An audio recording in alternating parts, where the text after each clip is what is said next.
Okay, it's morning coffee time with Eric. Eric, sometimes it comes up that the Paleo, the original Hebrew language, can be manipulated, or it's not saying what you says it says, or you can't make it say that, and such like that. But first, I want to bring something out about Eric. If you've noticed in our videos, that's Eric. So just by our nature, when we speak, it's a pictographic language, just in the nature of our speech, and Eric brings that out. He's kind of the walk. He expresses these letters in such a way, he draws a picture as he's speaking them in English. So let's see what he has to say.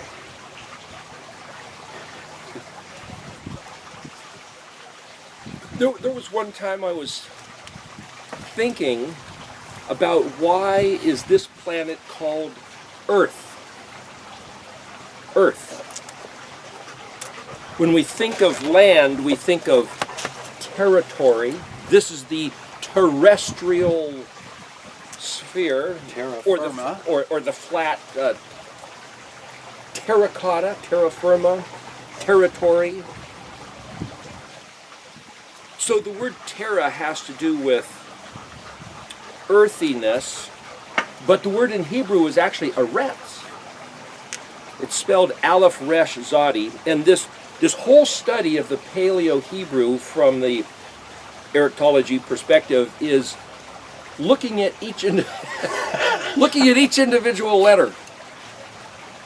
So the letters of the Aleph-bet are essentially the periodic table of all that's constructed in the entire universe, meaning as science has determined what are the components, the elements that make up the whole, the complete totality of everything, and so they've come up with these 200, I don't even know how many elements are in the periodic table, 180 or 200, anyway, the point is, out of all the things that exist materially, they're made up of elements, which are made up of the atoms, which are protons and electrons, and so then inside an electron is a quark, and inside of a quark is string theory, and we're going to talk about that in another video.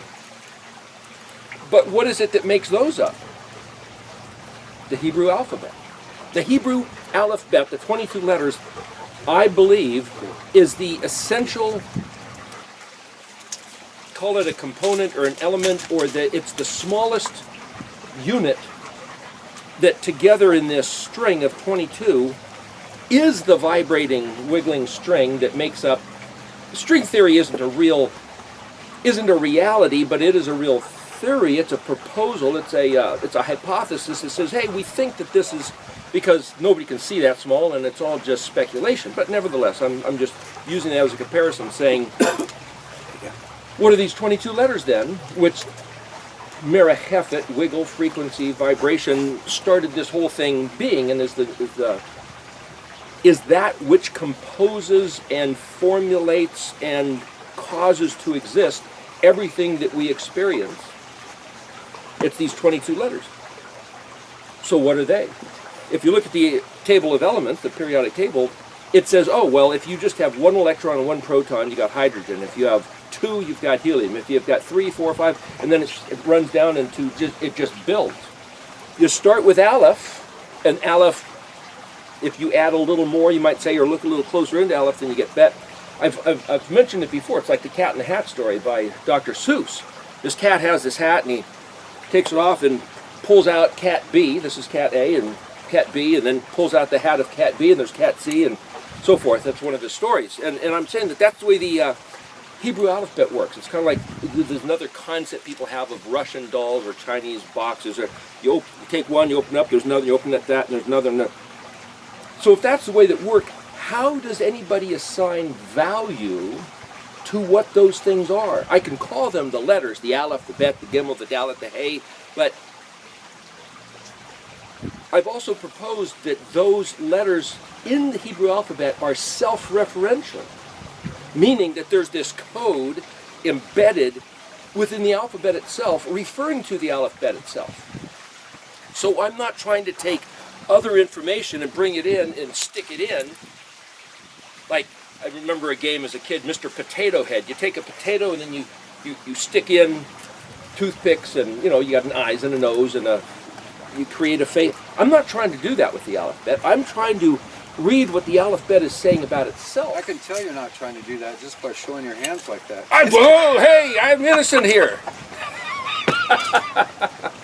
But I've been accused. There's someone, hey, Sigurd, there's someone who's saying, the Kuf does not mean the Messiah is coming back, nor does the Gimel mean he gave himself a foot by which to walk the earth. It just doesn't mean that. True enough.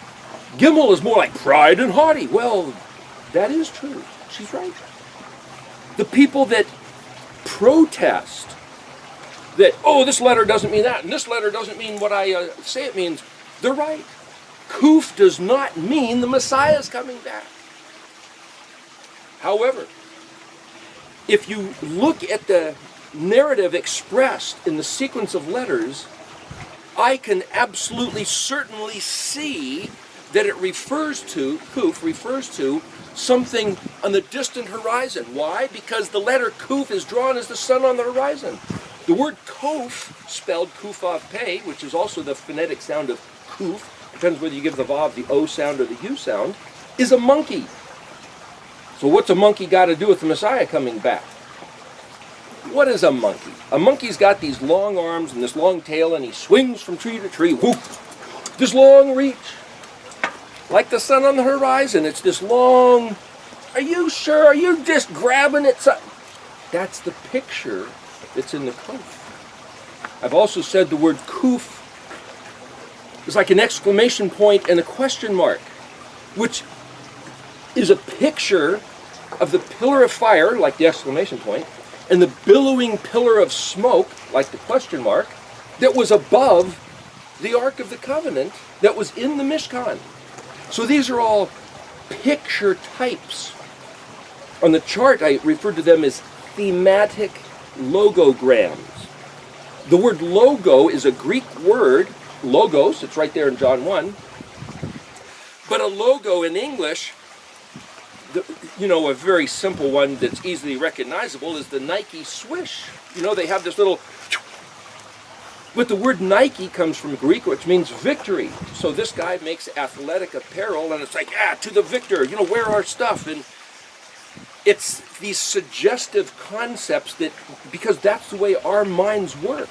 Why does the human mind work by taking pictures and suggestions and elements and putting them together to make a compound, just like the atoms? You take the various elements, you put them together, you make a compound. You take hydrogen, you mix it with oxygen in a certain way, and boom, you got water. Why does it work that way? Because it's everything that exists goes back to the Hebrew aleph-bet. I believe that the Hebrew aleph-bet was the logo, the logos. That first word in John 1 is the Hebrew aleph-bet, and it is itself a composition of these 22 pieces that are not only associated to each other and can mix with each other, like the elements, but they're also in a very specific string, a chronological order. And the proposal, the Eschatology study, is that you can look at the spelling of any word and reverse engineer it, decompose it, look at the pieces, look at them individually, and put them back together the way the word is spelled. But it all goes back to the reference of where do they find their place in the Hebrew alphabet itself. So take a simple word like the word eretz, earth. Now, in Hebrew, it's written from right to left, so you can say eretz. Slow it down, and you get this eretz. Well, Isaac Moseson has done a fantastic job of the study of what he calls Edenics, which is the language from Eden, which is essentially Hebrew. He doesn't call it that. He's in the world of these linguists who would get outraged if you called it Hebrew, so he calls it Edenics, but it's Hebrew. But the point is, Greek is left to right, so let's reverse the spelling of the word eretz. You get etzara. Well, the TZ sound of the Zadi, etz, he says also got morphed over the course of time into the letters T or TS or ST, and so you get TRA. If the Zadi became just the T instead of the TZ sound, then you get TRA. That's terra. Terra, like territory, terracotta, terra firma, that's the Greek word, or where you get the Latin for earth. So it came out of Hebrew. Then if you take the TZ and make it the TH, which is also one of the things that happened, you get earth as aleph resh. Instead of aretz, you get areth, earth. So even earth itself, the English word, came out of the Hebrew word. But this is now really gets interesting. Who named it earth?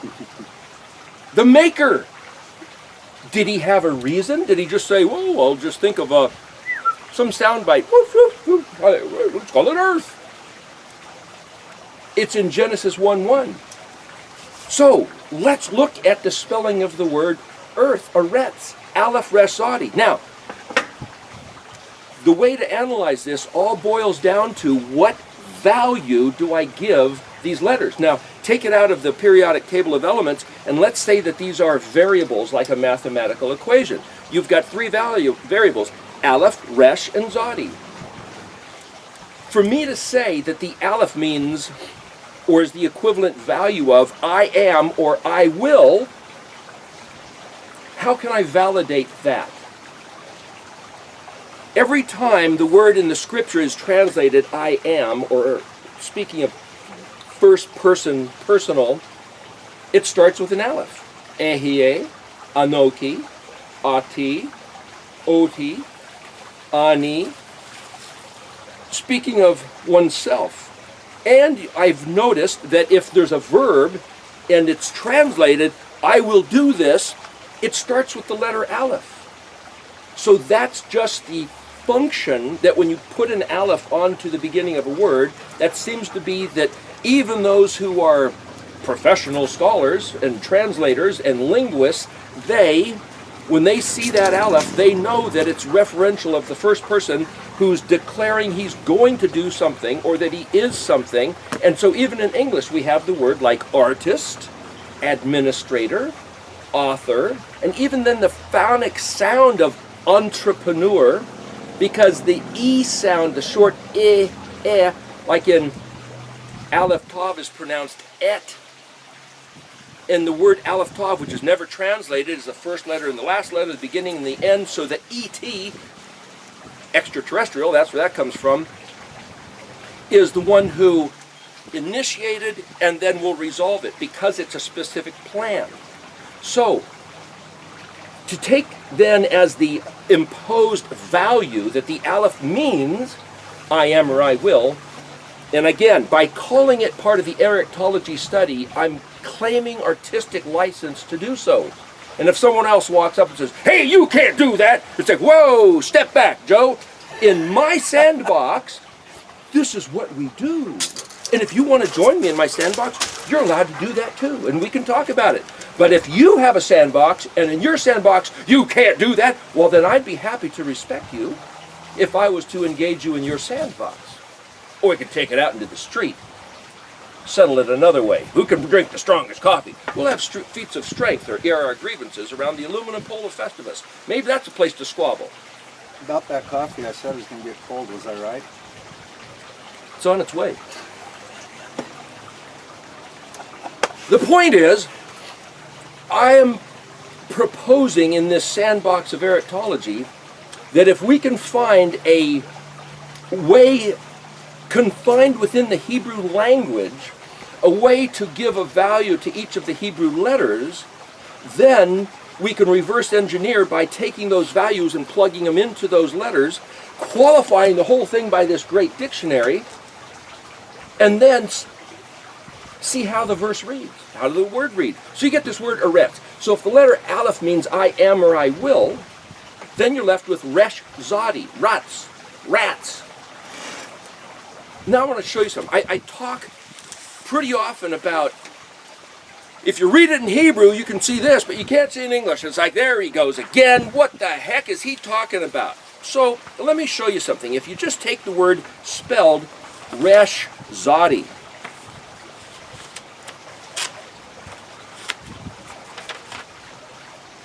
it's on page 626, middle of the page. Resh zadi means runner, courier, or a sprinter. It's actually the word for the bishop in chess that just shoots diagonally across the board.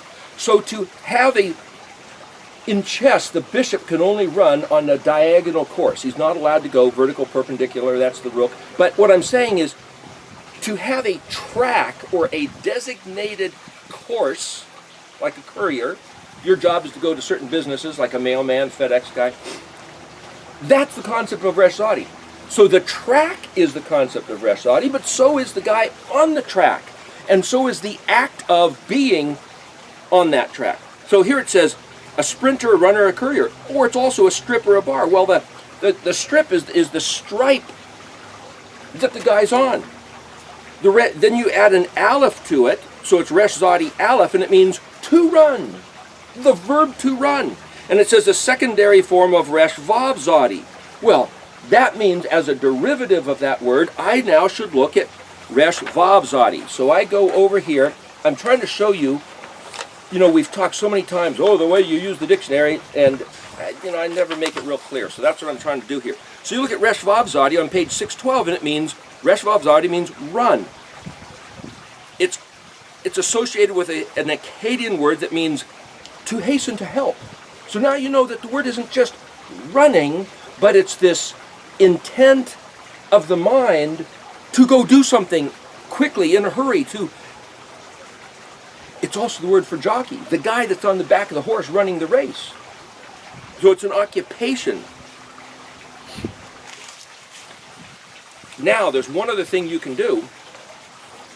If you know the letters which are prefixes, like aleph is a suffix there, I'm going to stick other letters in front. So if I look at Shin Resh Zadi, this is on page 683, and that's the word for to swarm or team, creeping thing or reptile. So when Yahuwah says, do not eat the reptiles, this is the word. When he said he caused the earth to teem with creeping things that he made on day 5, that was on day 6. Before he made man, he made the animals, and it was swarming with, teeming with swarming things. This is the word, Shin Resh Zadi. It literally, it's from the base to run, it means to run to and fro. So now this is describing this action. So this running is not just the word run, it's an action that we can picture. Now if I stick a tav in front of it, so I get tav Resh Zadi, this is on page 719, it means straightness or uprightness.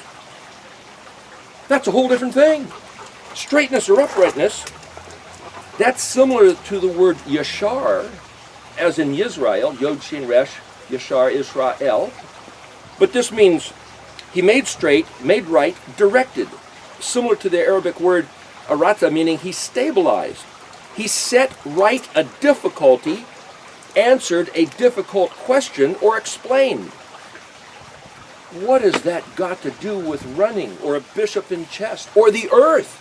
If I take the aleph, resh zadi, which I say means I will or I am, Seems like it all ties in. if I put tav resh zadi, now tav is, I've said before that aleph is the proposal, so I have planned, and then the tav is, so it will be. So here, give me your explanation. If aleph resh zadi, earth, means essentially I will resh zadi, or I will run, as in I will run this course. The earth means aretz, I will, aleph, ratz, I will run this course. Then explain your understanding of tav resh zadi, meaning to answer a difficult question, to explain, stabilize, or set right. How would you? Well, it all ties in because the entirety of scriptures is people's what's written down concerning people's lives on this Eretz and how they ran that course, the mistakes they made, the good accomplishments they've done, and so it all ties in perfectly. Well, it agrees with Scripture. We must run this race with endurance. It's all there. Paul talks about that, and what comes to mind as you're saying that is, it's my understanding, because of the way I was taught and brought up in the Presbyterian church, Baptist school, Christian home, was that every single thing we think, we do, we intend, regardless of how it turns out, those things are going to be put in scales of balance, and we will be weighed and measured by the divine eye of scrutiny going, oh man, we will be held accountable most assuredly for everything we did, everything we intended, our motives, what we said, what we held in our heart. We will be put on the scales of balance and held responsible. And that's what I hear you say. Well, there's something else like in Hebrews 12 that talks about that. Strengthen those feeble knees. Well, your knees might get exhausted running that, and strengthen yourself. It's all about this race, and it's all about the race. So Earth is a course that we were, gee, did we volunteer for this? Well, some people have a eschatology is a study of end times, but end times, the tav, is a study of where to start, the aleph. So even eschatology, I could say, is the perspective of the whole thing, which is to say, there's a fellow, hey Rog, he wrote a book that I was just reading, he gave me, and he's suggesting that we didn't just begin our eternal existence the day that we were conceived as a spark inside our mother's womb, but that we came from elsewhere, and that we're put here in order to work out this race, choosing, and that when he says, hey, the original sin was not necessarily from Adam, but it was beforehand where we offended our Father, that we spat in his face, and that we're now working out this thing. Now, whether or not that's true, he can prove it with all kinds of scripture, but I'm bringing up the point that says our consciousness only exists, I can't remember, past 2, 3, 4 years old. What did I do those first couple of years? I don't know. My brain can't go there. So our brains are stuck in this little piece of time. Does it mean that nothing ever happened before that piece of time? Well, according to my religious doctrine, it doesn't. Whatever. We don't know what we haven't been given to know. So Raj has this idea about a pre-existing situation. I can't prove that it exists or not. It's speculation. It's proven out by Scripture in his study. For me to deny that is just to say, well, gee, in my sandbox it doesn't fit. I can only see what I can see. That doesn't mean that something exists that I can't see.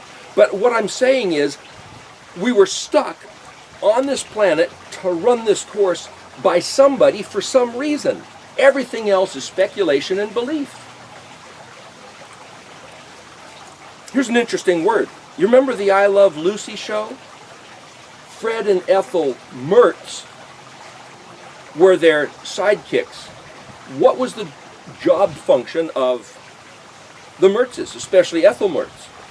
She kind of goaded, agitated, provoked Lucy and instigated or went along with her shenanigans. Partner in crime. Page 386, Memresh Zadi, Mertz. Well, it says, to be sick. Wow, whatever was going to be. Wait a minute. Read a little further. The original meaning of this base was probably to feel or cause plain, which arose to be grievous or difficult, to be strong. Now, if you put a noon in front of the Memresh Zadi, it means to be grievous, strong, forcible. If you put a hay in front of the mem and you add a yod, maritz, it means instigated, provoked, urged, stimulated, encouraged, energized. It's exactly what Ethel Mertz was doing with Lucille Ball. It's Hebrew, mertz, meretz, strength, forth, energy, running. So here I'm trying to show you that if we're looking at the word aretz, if aleph is a prefix, take away that prefix and stick another prefix, and you get the same word. I remember that day when we were walking up at the big trees and you were talking about that, and you brought out Oregon, Light Garden, and Ohio, and you started going into all of these things. I'm like, what? That's amazing. But it all makes perfect sense. Now we're going to stick a vav between the resh and the zadi, so you get mem resh vav zadi, and the word is running, race, or course. The course of the race. It's also oppression. What is oppression? Oppression is something which so agitates you that you are stimulated or provoked to do something to get out of the oppression. I'm going to put one more letter as a prefix here, which is the hey resh zadi, and this would be on page 169.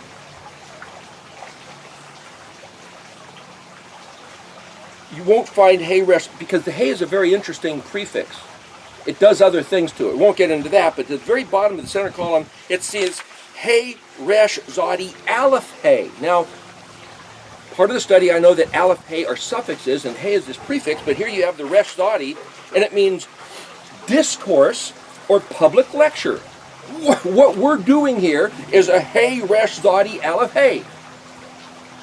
That's taking this word of running into a whole different thing.